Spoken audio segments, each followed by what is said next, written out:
Welcome back to the channel, guys and gals. My name is Norman, also known as King Julian here on the channel. I want to thank the new subscribers that have been coming in, and I want to also say thank you to everybody. Very, very heartfelt. I have the best subscribers in the world, and nobody's ever going to change my mind on that. Because the way I feel about it, if you're here, you're one of the top in the world to be here. Most people aren't. That's besides the point. We're not getting into that. But what we are doing is talking about the custom-built locomotive from Texas North. So this is kind of where I'm at right now. I'm actually starting to work on smoothing out the sides. I'm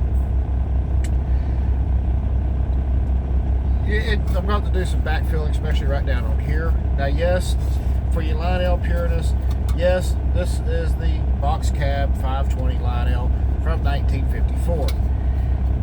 The original box cab I bought was actually a parts locomotive, so it wasn't complete, so I'm not losing anything, and it also had some pieces broken, which just happened to be this cab right here. So I wasn't too upset about, okay, well, let's see what we can build. I am going to wind up smoothing out again and go back, smoothing out the sides on this.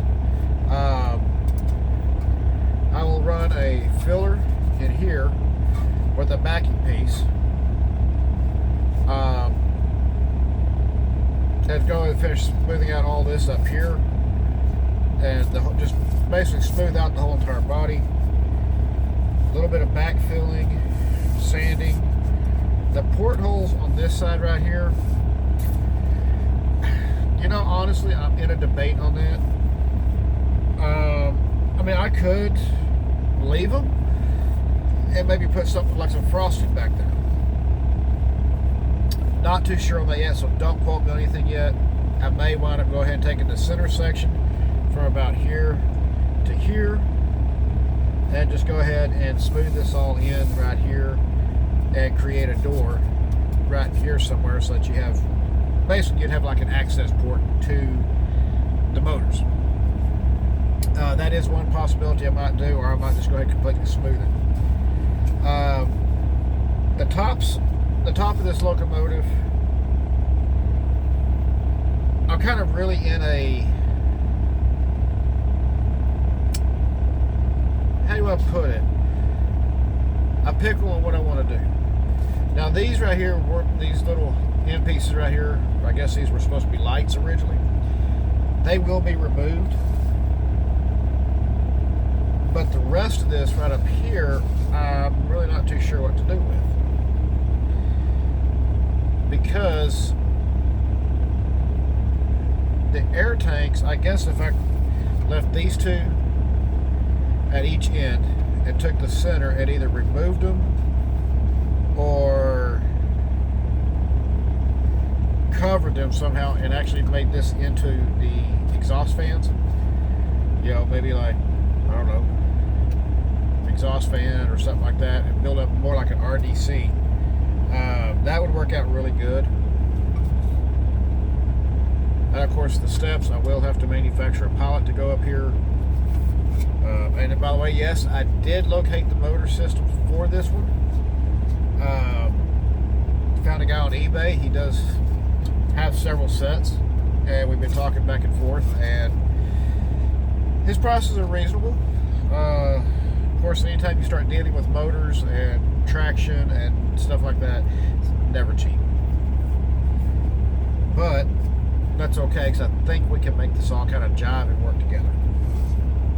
It is going to have 6-axle trucks underneath it, so we're looking at, what, about like this on the trucks. Maybe a little bigger, so you got a big fuel tank right here. And then of course the pilot up here I've got to create.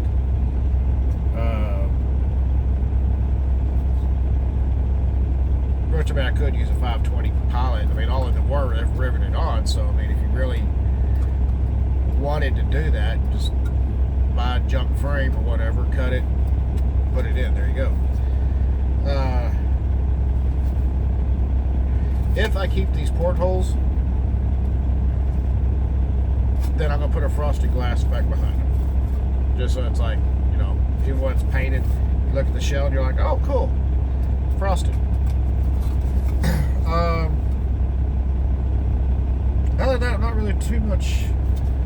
too sure as far as how I want to go. I kind of wanted to keep this little edging right here, but I sanded it smooth over here because it was already damaged on this side. It was kind of missing some chunks out of it, so I just wanted to streamline it. Ladders, I'm probably going to wind up removing those and redoing them with new ladders. Hand bending them, again, going back to some very early stuff I used to do here on this channel. Oh no, definitely got some design changes I'm looking at, and body changes.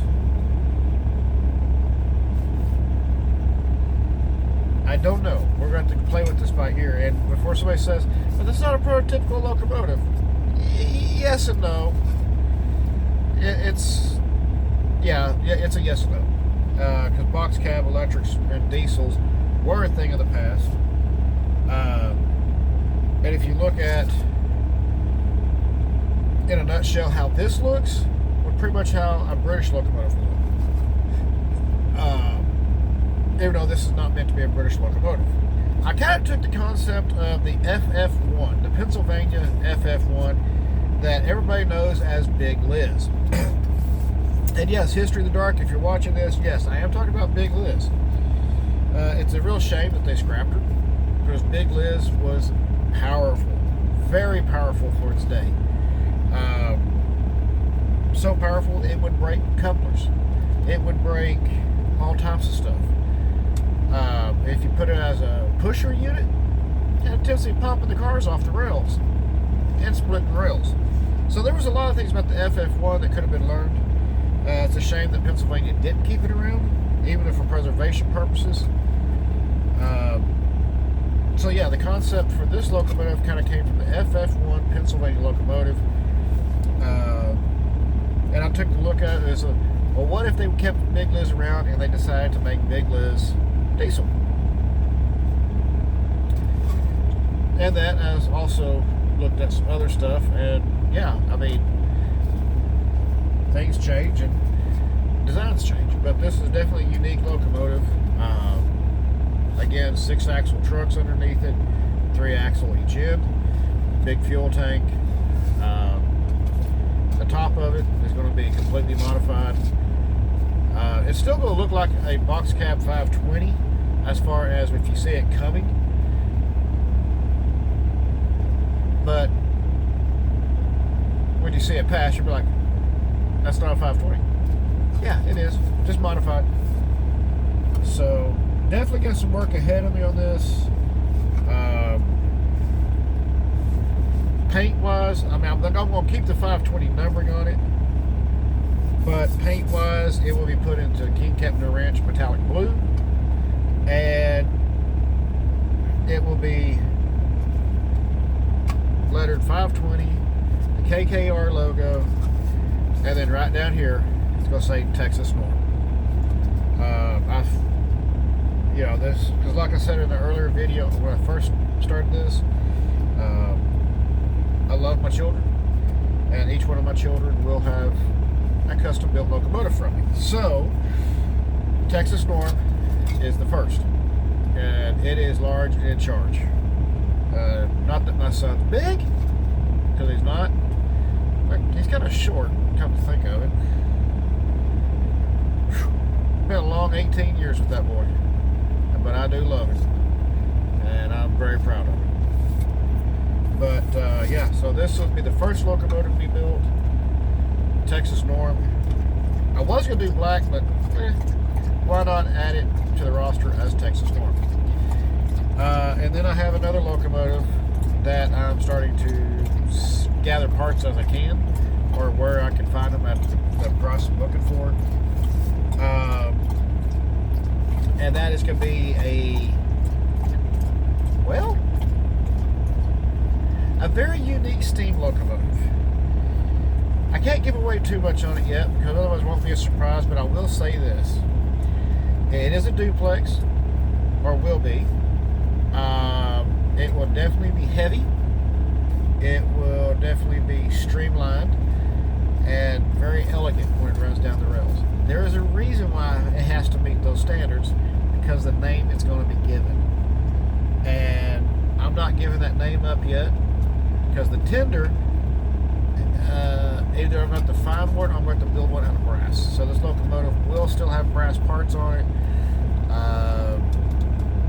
Yeah, and it's a very special locomotive.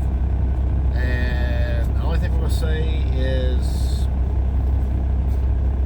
it will be known as the Queen of Steam on my layout. And I think it's very fitting because I took all the aspects of a certain person in my life and, well, let's just say I used every aspect of how I see her into this locomotive. And again, that locomotive, every one of these locomotives has been custom built is for reasons. But I'm not going to give up the name yet. I'm not going to show you the design. I'm not going to tell you when it's going to start because I got to get everything together first and do some modifications first. Then I will divulge what it is and the name the locomotive will be given. So I still got some more parts hunting to find for that one. I found the motors for this one, the trucks for it.